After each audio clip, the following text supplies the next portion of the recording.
Welcome, dear friends, to Kardec Radio in this What is Spiritism program.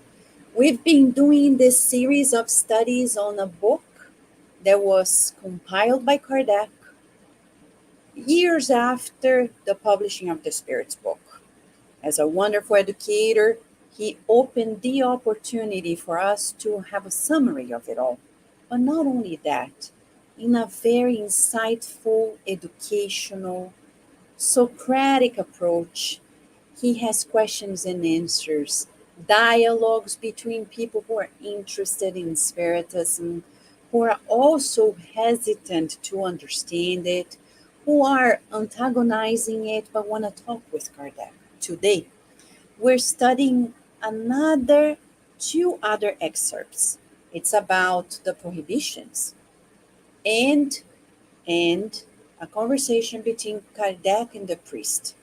And for that matter, we're going to talk here and we're live, so you feel free to ask your questions, make your comments right here. We may introduce your questions and comments during the program as well. You're quite welcome. And to have this study conversation, we have two people who have been studying about Spiritism for quite a while. One of them is Roberto Watanabe from Brazil and Rafael Caldas from the United Kingdom. So I'm going to introduce each one of them as we say hi. Let us welcome them together.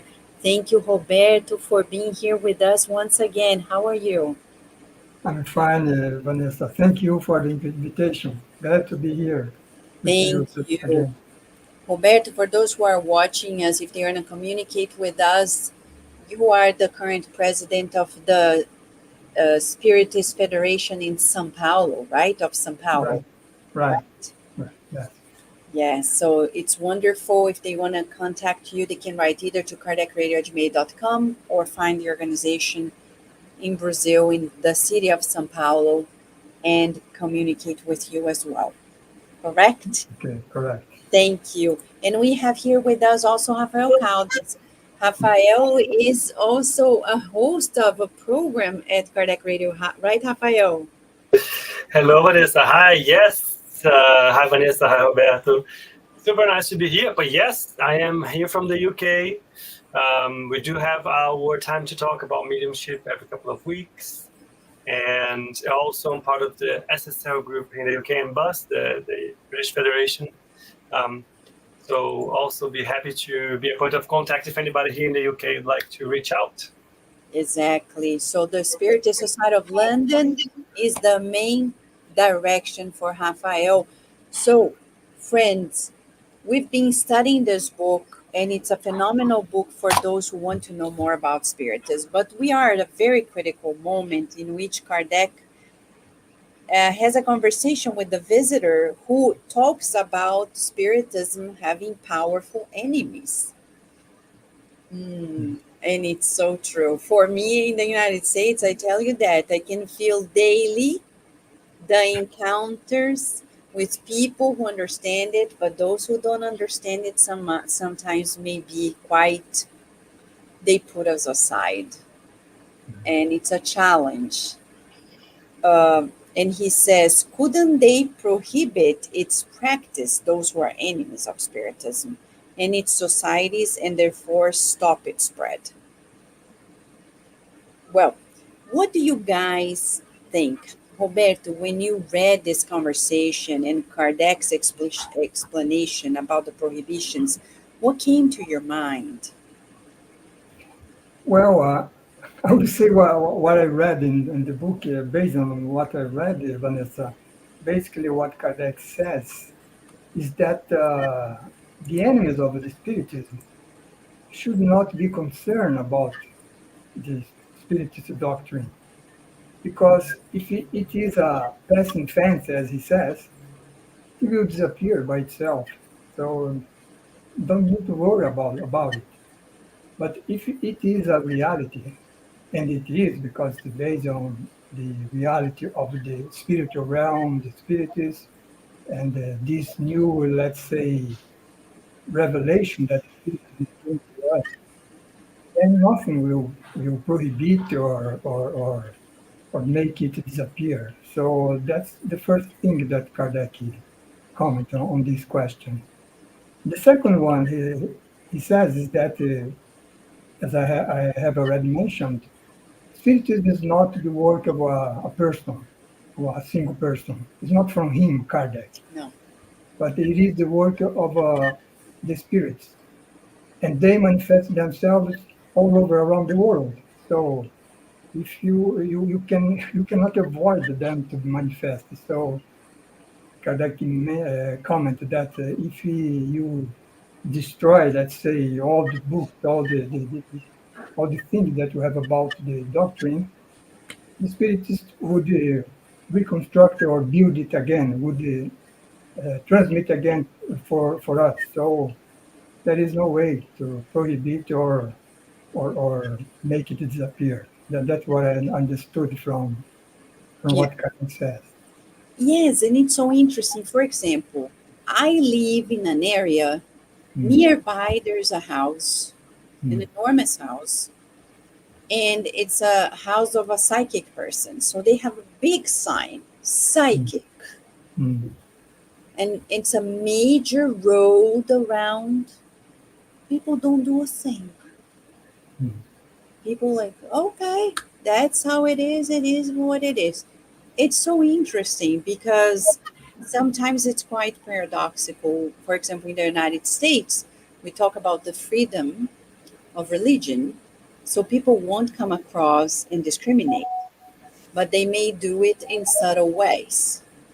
I remember at the University of Maryland how many times nobody discriminated me.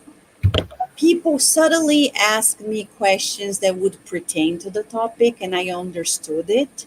I'll never forget this time when I was interviewing a candidate for a faculty, and I was in the interviewing committee, and it was 9 a.m. So I brought her to the conference room. And before we sat down, this lady came to me and said, I know you're spiritist. I was taken aback. I'm like, it's 9 a.m. What are you talking about? We are at the university. And I have never hidden anything, but I don't talk about it at university because it doesn't pertain to the realm of the university. So I looked at her and said, what do you mean? Oh, this morning when I was having a breakfast with the chairman, I asked him if he knew that you are a spiritist. And I said, okay, so what did he say? He doesn't even know what it is. So I looked at her, I understood her emotional blackmail. I looked at her in the eyes and I said, do you want to begin the interview now?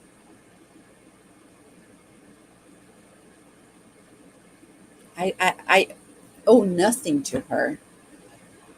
And I'm just sharing this because of the many experiences I've had in the US. You can tell that little by little, the more we advance it, we may find embracing arms and sometimes violent opposition, or even this kind of threats. So, Rafael, what comes to you as well? You live in the United Kingdom and Spiritism still is not widespread like in Brazil. When you read Kardec's dialogue with the visitor on the prohibitions and the resistances, does it sound familiar? Does it come close to what you live or not at all? You know what? I thought it was an interesting point, especially from the British perspective, because spiritualism being so widespread in here. So you do have a lot of spiritualist church, and I think it goes on to prove that when we are talking about Roberto talking about, it is the teachings from the spirits, and prohibiting it or removing the person who is talking about it won't take away a few things. You won't take away the knowledge, you won't take away the communication from the spirits, because it is part of nature. It's present everywhere, regardless of what you study or you believe, it's just there. And the third one is there will always be groups invested, interested, thinking, reflecting, questioning things. And out of that, truth will always come up. And I think there's a very strong point, which is what Spiritism brings is a better understanding of nature, how nature works, what's the law of nature. And that doesn't change. Talking about it, don't talk about it, believe it, don't believe it. It doesn't change the fact that the world is and works in the way it is, the universe works in the way it is. So you might prohibit, but you cannot stop what is just reality. Exactly. And I think seeing like how this pops up in different places, it's not about one religion, it's about its presence. It's like spiritualism has it, just like in church, you will have other examples and experiences in different ways of seeing things, but we will end up feeding into, mediumship or understanding of future life, and so will be other religions. It's interesting.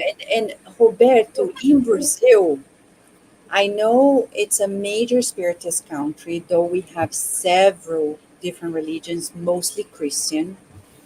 And I know the times are different, but do you still encounter resistances?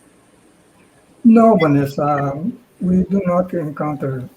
We did in the past. For example, Chico Xavier, Kai Baixutio, all these guys from the 20th century, from the first half of the 20th century, they found this kind of resistance.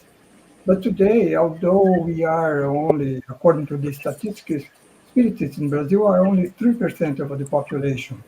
Yeah. But then one interesting thing is that 3% are declared they are spiritists, but we have lots of sympathizers. We consider that it may elevate this percentage to maybe 15%. And what we feel also is that the people are more and more accepting the idea of a reincarnation, which is a basic principle of Spiritism. And so we don't find this difficult today. We have here a problem of intolerance against the religion from Africa. They have hard times here.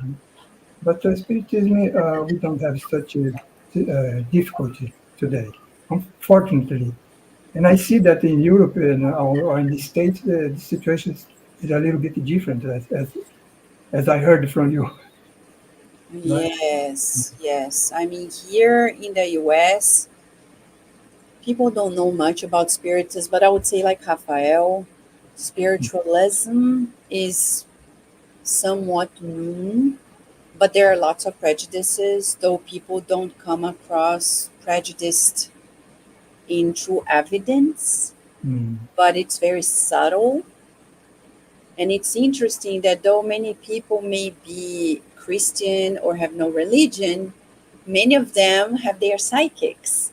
It's very common practice in the US to Mm. visit psychics, to have psychics telling you what's going to happen during that year. But Mm. when it comes to something more formal, more organized, people don't know what to make of it.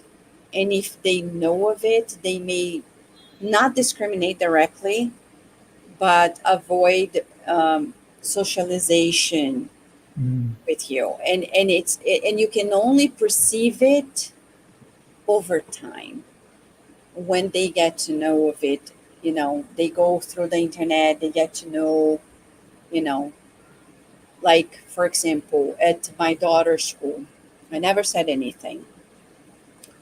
But people know, they go through the internet, and then one day there was a discussion about religion, and Virginia that never said anything. But one of the girls knew that she was Christian without Virginia ever mentioning. So she assumed they were Christians based on, and they are Jewish in the case of this girl. So for other people, the majority of her friends have no religion whatsoever, which is a growing tendency in the new generations, especially this alpha generation, which is the latest one. They are less religious than the previous generations. So I think we have a very challenging time where people feel that they don't have a religion, but if you do, what is your religion? Is Spiritism a religion? They don't know what to make of it. So it's quite tricky.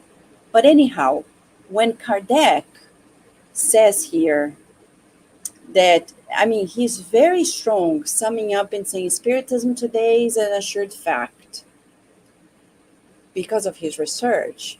But to know of it, people need to read about it. And nowadays, people barely read anything because all they do is social media, right? I mean, less and less people are reading. More and more, they are just browsing through pictures and videos, pictures and videos, pictures and videos. Therefore, those who do not appreciate it must be prepared to see it all around them, even though they are perfectly free not to accept it. I mean, that's how he ends this dialogue. And I find it quite reassuring that Kardec is so confident that he gives us this confidence that no matter if people don't understand it yet, facts are facts. And my question to those who are watching us live or on demand is, do we feel confident about it? Because it's quite easy to be confident in a country where Spiritism is accepted. But what if you are in a country where people don't even understand what it is? I think Kardec can bring that reassurance. Don't you think so, Roberto and Rafael? Rafael, would you like to comment? Okay. Yeah, I can make a comment. I think it's reassuring, but I do see this with a couple of different eyes. I think one is the timing of it. We don't know the timing of it, and what exactly does he mean by that? Does he mean that right now? Is it in 2 generations? Is it in 5 generations? And I think because in reality, what he means is our intellectual progress evolves. And with that, the questioning, the reasoning, the searching for answers comes with it. Once that is there, the question, the doubts are there, people will go try to find the answers, and they're going to find it. Even if it's a small group here, a smaller group there, it's available. So am I confident? Yes. Do I expect a revolution? No. Not necessarily. Not necessarily. I think it's and I think it's I'm gonna say it again. Yes, it is a revolution, but it's a silent one. Yeah. It's a silent and subtle one. Interesting. If you think about what takes people to Spiritism in most cases is what is suffering. They go through something in their lives that makes them try to find some sort of a consolation, understanding. It's a quiet revolution. Interesting, right, Roberto? Silent, subtle revolution. Yeah, what I would like to comment on what you said, Vanessa, is that, well, in Brazil at least, we don't have any problem regarding prohibition or enemies of Spiritism. But we have a problem. Mm. And it raised to my mind when you mentioned the new generation. Yeah. we have a difficulty here in Brazil to attract new generation. So you see that the last research on Spiritism in Brazil, Spiritist average age was 53 years old. So what, what about the future of Spiritism, right? So that's a problem for us. We needed to rethink about the way we convey our message. Maybe it's not does not attract the young people. So this is a problem that we have here. So, You're right. So let's explore a little more, mm, because nowadays science is very strong. mm, At Kardec's time, science was becoming more stronger and stronger. Religion and science were divorced mm, pretty much. And now, little by little, as science is so strong, we're trying to find a middle ground.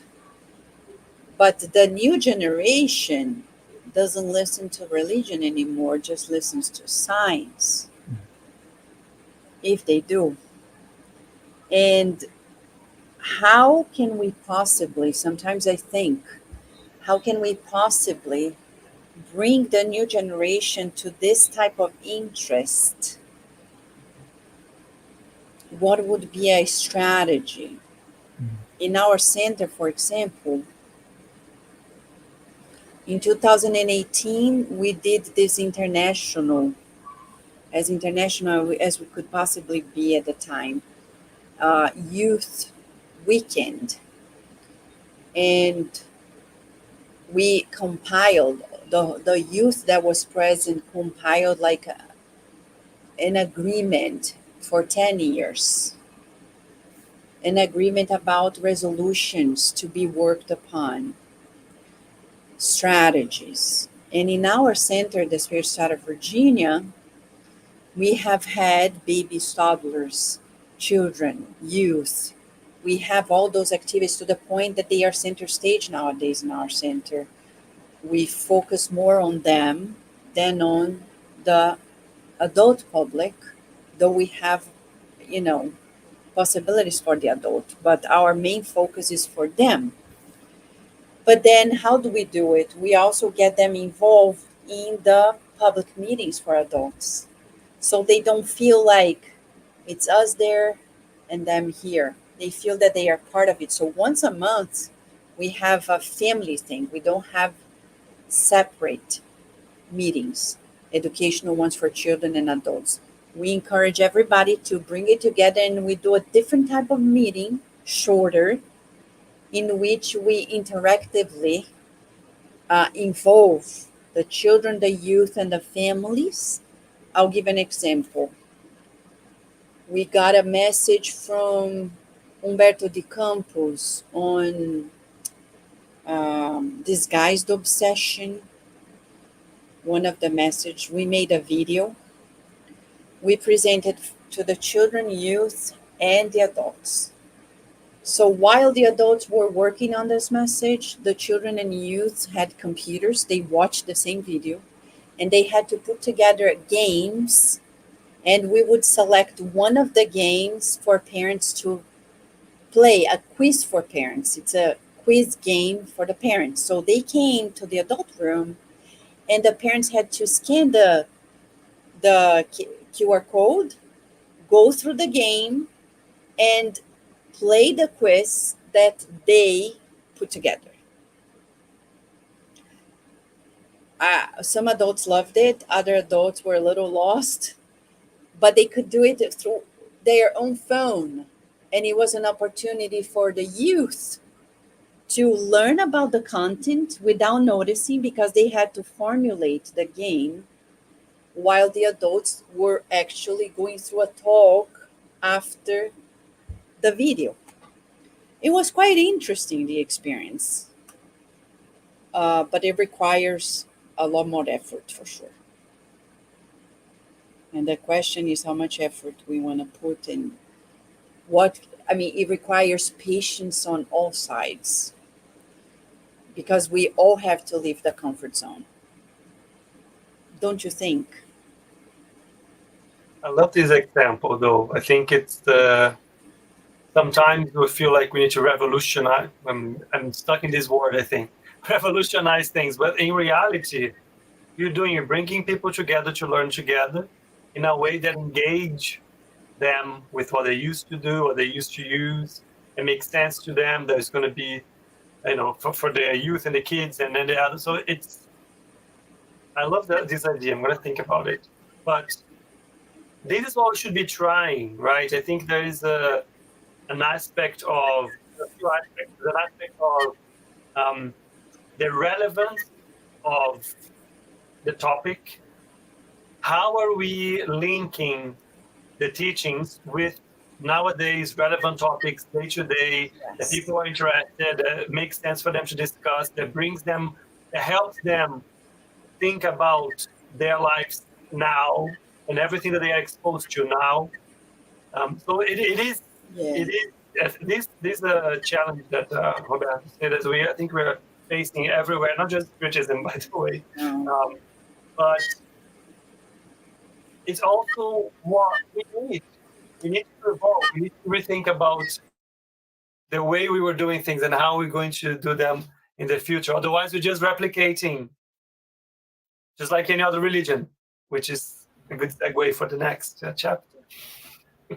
Yes, we still have our way of working is a lecture of 1 hour.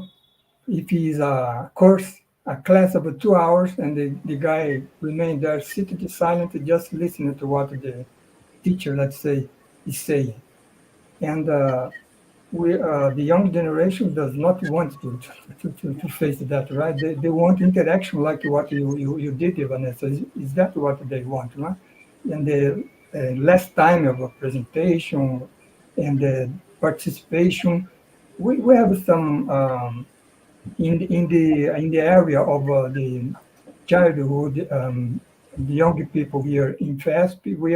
We introduced a philosophy course for the young people, but where they discuss problems which they go through in their day-to-day lives. So that is an experience that we are doing here, and we hope this will have a better fruits from our work here.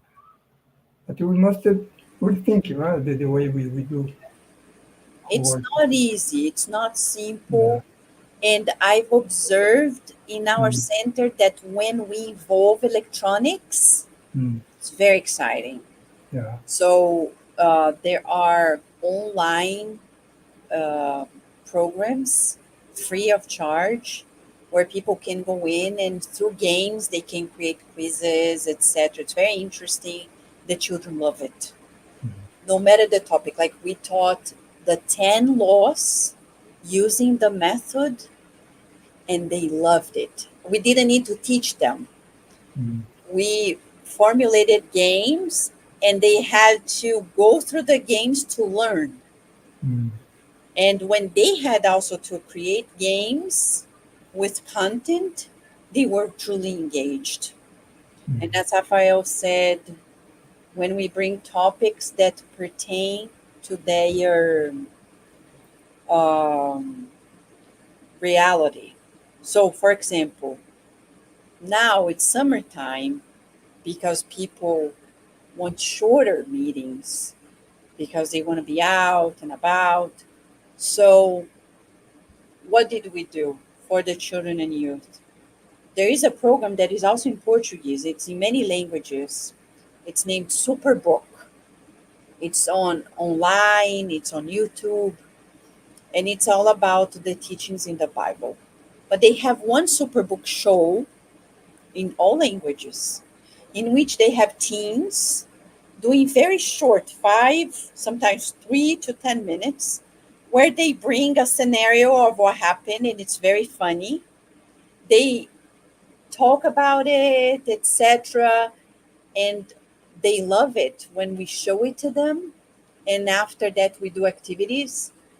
They loved. Well, there was a time they watched about, should we avenge somebody or not? So they bring Bible verses, but they talk about what happens in school, a scenario that the children find familiar.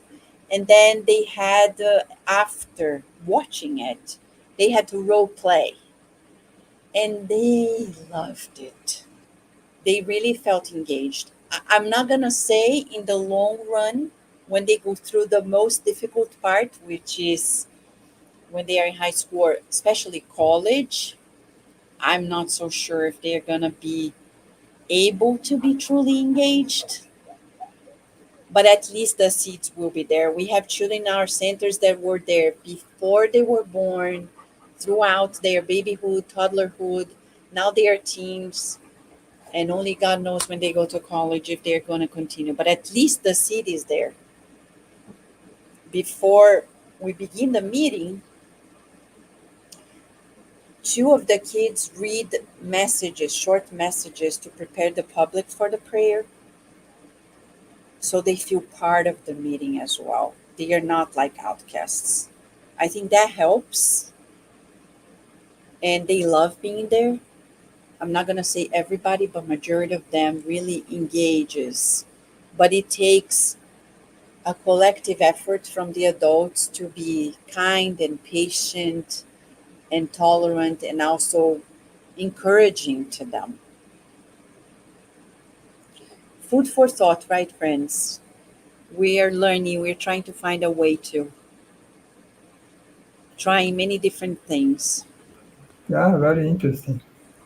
And I think you have an important issue in the, for example, in the United States, Vanessa, which is your children to be spiritist, and then it will be the next generation that is integrated in the culture of the country, and maybe they can get more adherence to spiritism than others. That's Yeah.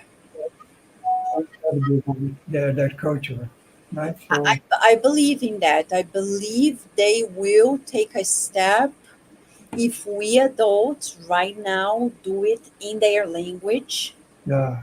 Because I remember 26 years ago when I was, you know, in my youthful years, Mm. many people came to me and said, "Oh, the children will do it." Well, the children are 26 and I don't see anybody. Why? Because the parents were doing Portuguese. And all the people that I know in the United States who saw parents doing it in Portuguese, they say, "Oh, it's my parents' religion. It's something from Brazil." Mm. But the ones that see it in English, they take it. For example, my daughter, how often she participates in the planning meetings and she gives her contributions. She says, "Oh, I think we should do this way or that way." And she participates, she feels part of it. So probably when they grow older, they're not going to say, "Oh, this is something that comes from Brazil." No, because they see the American flag in the center. They see everybody speaking in English, people from different nationalities coming in, Americans, non-Americans, and majority of the center is American already. And people feel like it's part of their life. So I feel like if they take it as part of their lives in their language, more likely they will take another step. Probably. Yeah. I think to link to Kardec's final words, um, it is the work of the Spirit, but if it's with us now, it's our responsibility to just keep moving it forward. And there's no issue, there's nothing, there's no shame in trying new things and you realize, look, this is not working, let's try something else. I think sometimes you get a bit caught up in it needs, it needs to be, there's such a weight to it and so on, it should be serious. And it is serious and it is responsible, but trying new things, reassessing it, and in the way that will bring more people in, that's how we're going to keep it alive and we're going to keep it going. But it's the work of the spirits that we need to just keep pushing. I agree. The other day we were doing a meeting online with our friends, the board of directors, and there was a fly around here. They said, "What's the spiritual meaning of a fly?" It's persistent. So we have to be as persistent as a fly. Talking about this persistence, the rest of this chapter is a whole dialogue between Kardec and the priest. It's very extensive. So when you guys read this part, before I bring some highlights, what are your main highlights in that dialogue between Kardec and the priest regarding Spiritism? Would you like to start it, Roberto? Well, one interesting thing, Vanessa, that I realized is that in the beginning, in the first question of the priest to Kardec, Kardec started by saying, "Well, I'm not interested in those who have a religion and are satisfied with that. Spiritism is looking for disbelievers to someone who doesn't believe in nothing."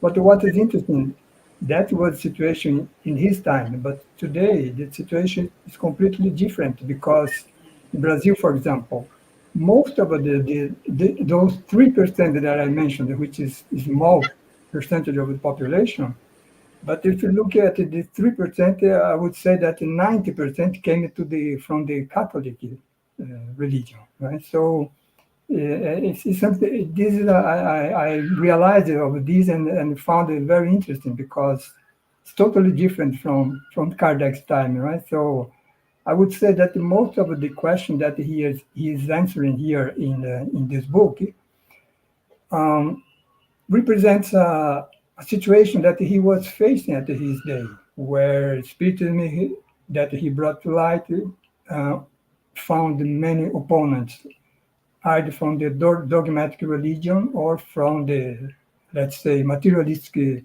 science or atheists. But today the situation is very different. I myself came from the Catholic religion, so this is something interesting that happened in Brazil. And what is interesting is that we don't have spiritists coming from the Protestant religion because they have another vision, right, of this thing that Kardec talks about here in this book, where dogmatic religion understands that Spiritism, deals with the demons, or like you said in the beginning, the Protestant religion is still thinking about like that. So that's why we don't have any adherence from them. But from Catholic, we have, most of the people come from this religion. So it's totally different, right, from Kardec's time. So in some way, the concern of the priest here was realized because, like Kardec said, they felt a little bit threatened by this new religion, right? So, and that in some way was accomplished, at least here in Brazil. Quite interesting. Quite Mm. interesting. Rafael, what do you think? In this dialogue, I know it's extensive. There are so many points to address.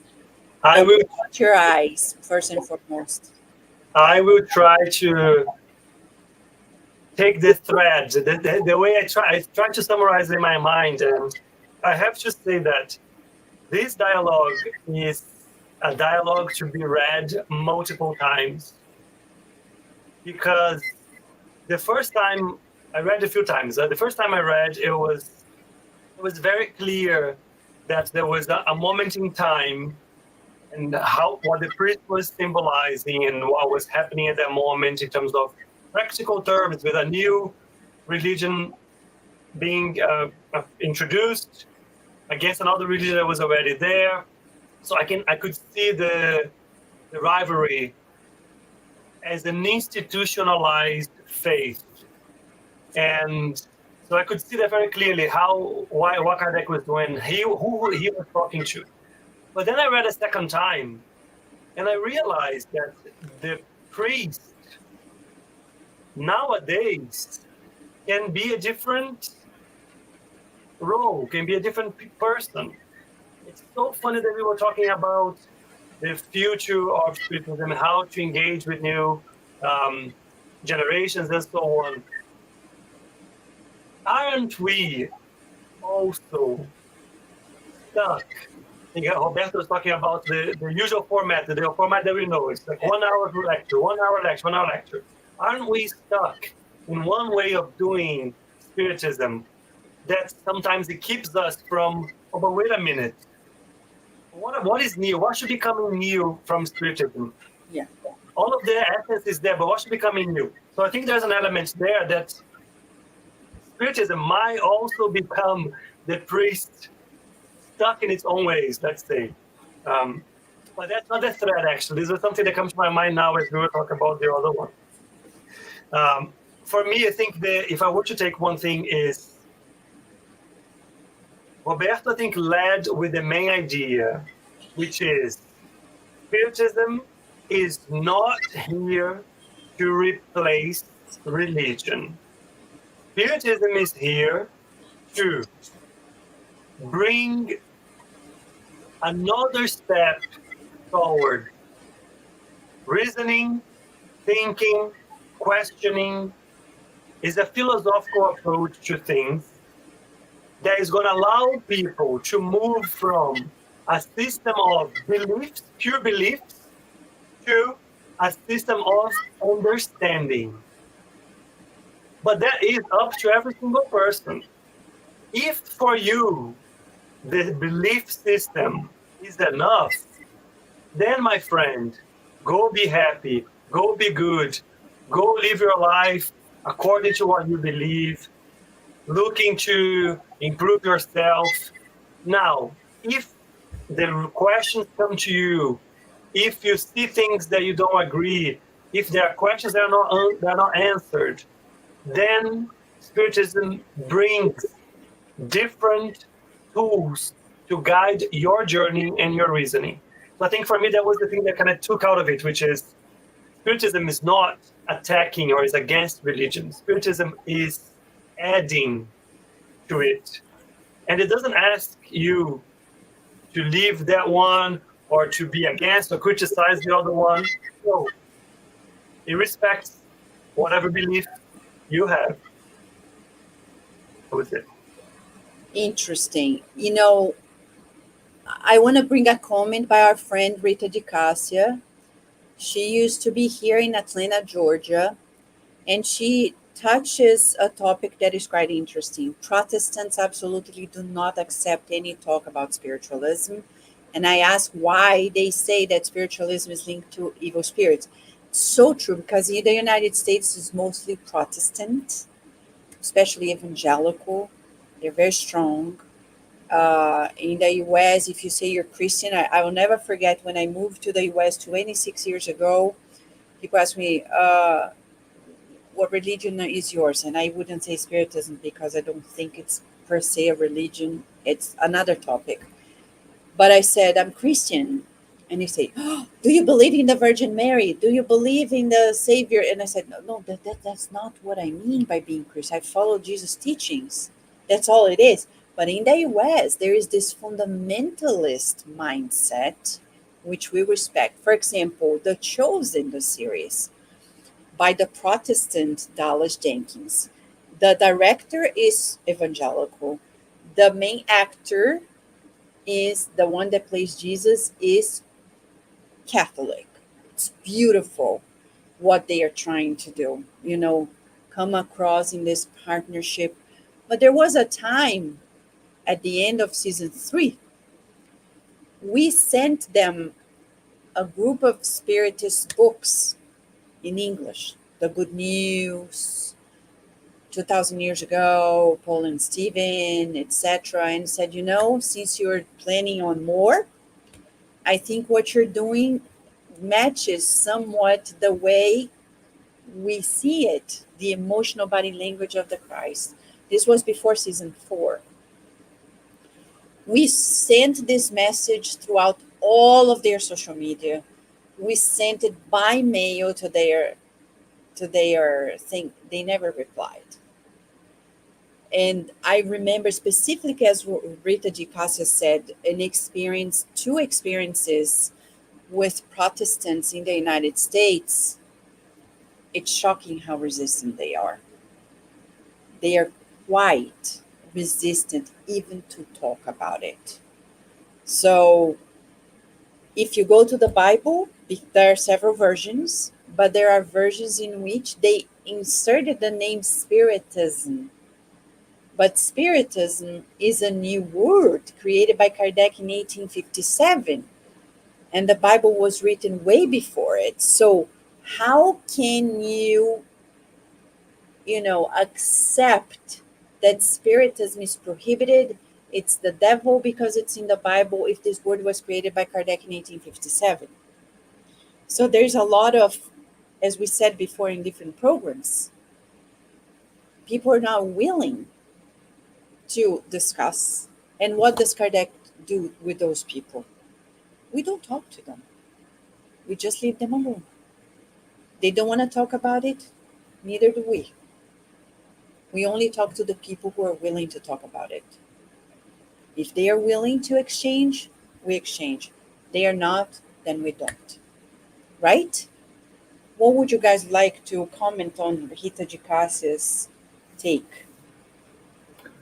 Well, I would say that this thinking that spiritualism is linked to evil, only to evil spirits, is a matter of opinion, simple opinion, and also some prejudice here that goes back to Moses' prohibition. Moses, according to the Genesis, according to the Bible, prohibited the evocation of the spirits. And from that fact that we have in the Bible, people concluded that, well, if this prohibition is based on the fact that the spirits that we evoke are all evil spirits, are all demons.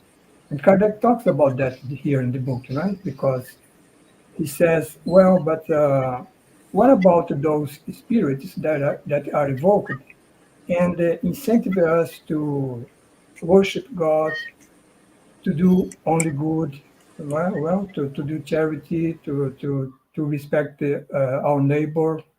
And Kardec said, well, such an evil spirit would be a fool because it is working against what they should do, right? So it means that communication with the spirit is not with evil spirit. Of course, there are evil spirits, but also high order spirits. So both of them. So that's why I say that it's a kind of opinion. Right? Like spiritism shows with the facts what it defends, what its principle, right? So that's a different thing. But if like also Rafael said, well, but if people doesn't want to talk, doesn't want to dialogue, that's okay. As far as Kardec says, as far as their belief, even if it's based on opinion or blind faith, keeps them from doing evil things, or by the other hand, incentive them doing good. That's okay, right? So, like you said, Vanessa, let them go their way. We will go our way, right? So, I would say that. Exactly. Rafael. A few things come. I always have a few things, right? So what comes to my mind is, I think, first of all, I like a lot what you said, Vanessa, about Kardec's recommendation is, look, if you want to open an honest conversation, please come and let's talk. If not, that's okay. Go your way. I go my way. I'm here if you want. I'm here if you need. Or here the book. Go read. That's another thing that he likes to say a lot. Go read the books. They want to discuss. Go read the books, and then we can discuss. So I think that's probably a good way of starting. So I like that a lot. Then around evil spirits, I think I'm a big fan of Kardec because of how he presents his argument. And the reasoning that comes behind every point is so clear and just so strong. A lot of it comes from like the idea, the association that some religions might have of spiritism and evil spirits and so on, comes from mediumship, comes from receiving communications, inspiration, etc. And it doesn't deny the possibility of communications, right? Because most religions will accept in one way or another. Now, let's think about that.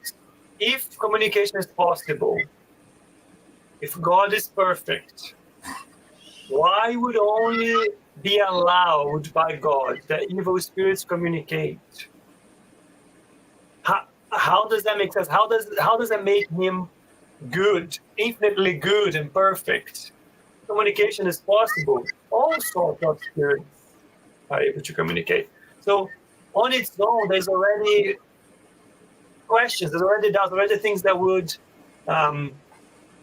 position us in a way that we can question why would that be the case. Now, there's a lot of energy, unfortunately, and we see this across all religions. There's a lot of energy that we put forward antagonizing different beliefs, when in reality, Kardec brings the conclusion of this, which is amazing.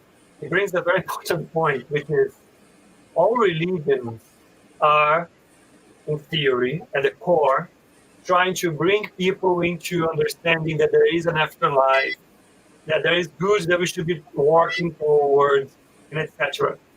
Even if our belief systems are different, religions as a whole in the core, they should be, in reality, trying to enlighten people.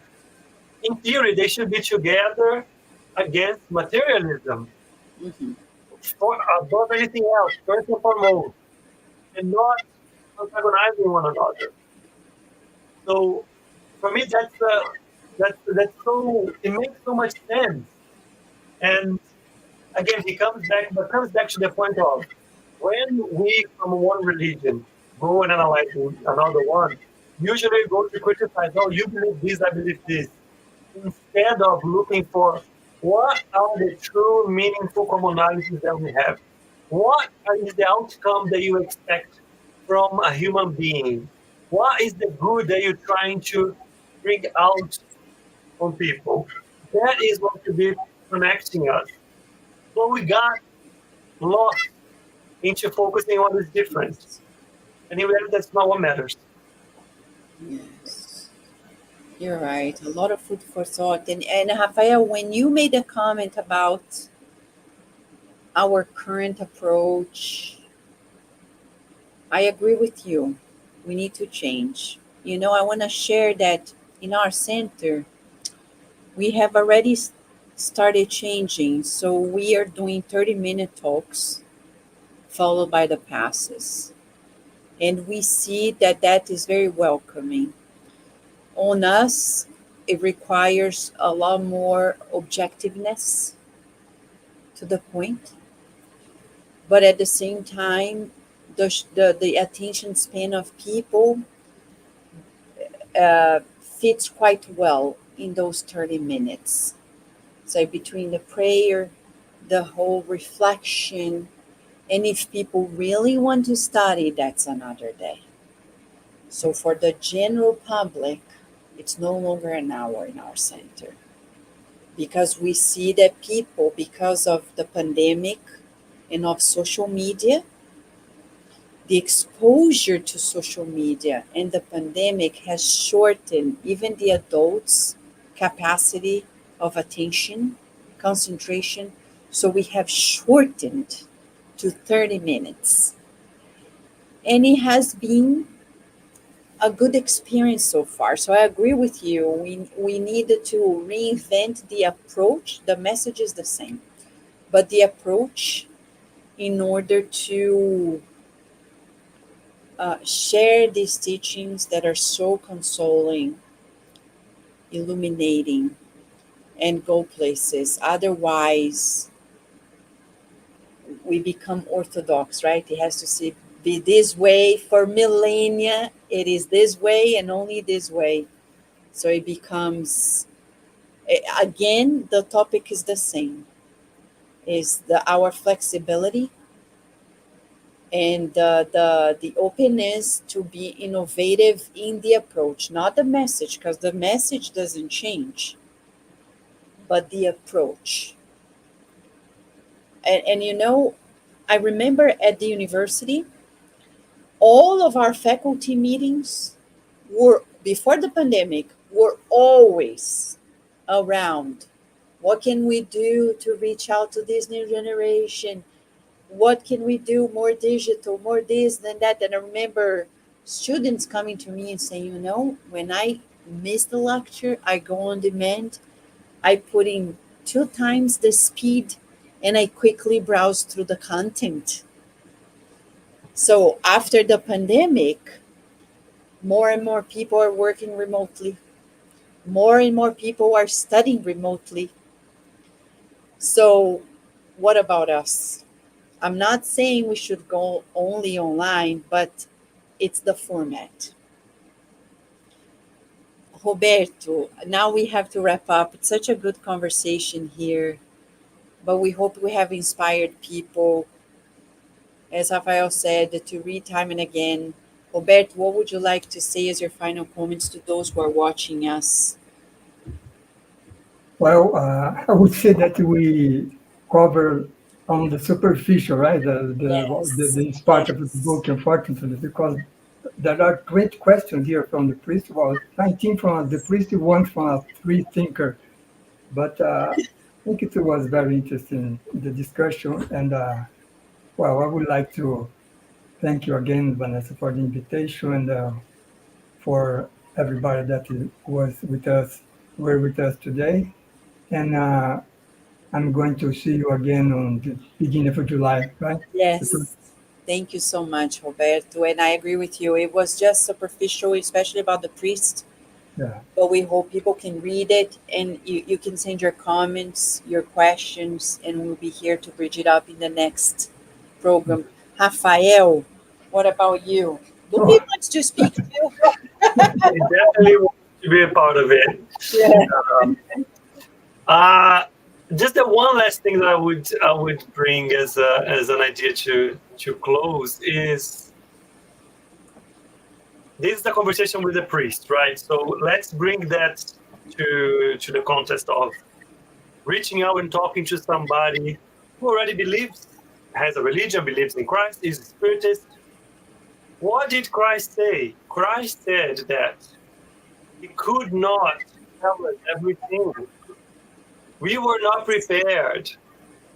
So every time something new comes under the pretext of Christ, under the pretext of goodness, of religion, of faith, whatever it is, let's open our eyes, open our ears. Let's observe. Let's hear.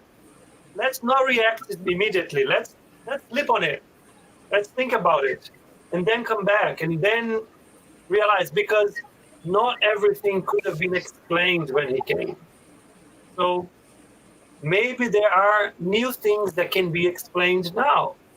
So let's keep that in mind. Not everything is already exposed and shared and acknowledged. Yeah, yeah, So right. Keep thank an you so open much. mind. Thank you. It's so good to have you, Roberto and Rafael, here with us. And I know it's just a teaser for those who are with us that they read it. Read it in your phone. That it's in my phone. Look, it's so interesting to be able to sit down, browse through these books. I don't think Kardec ever imagined that we would be reading this in an electronic format. He doesn't even know, he didn't even know it could exist. So, as we advance, the teachings are coming in so many ways and shapes.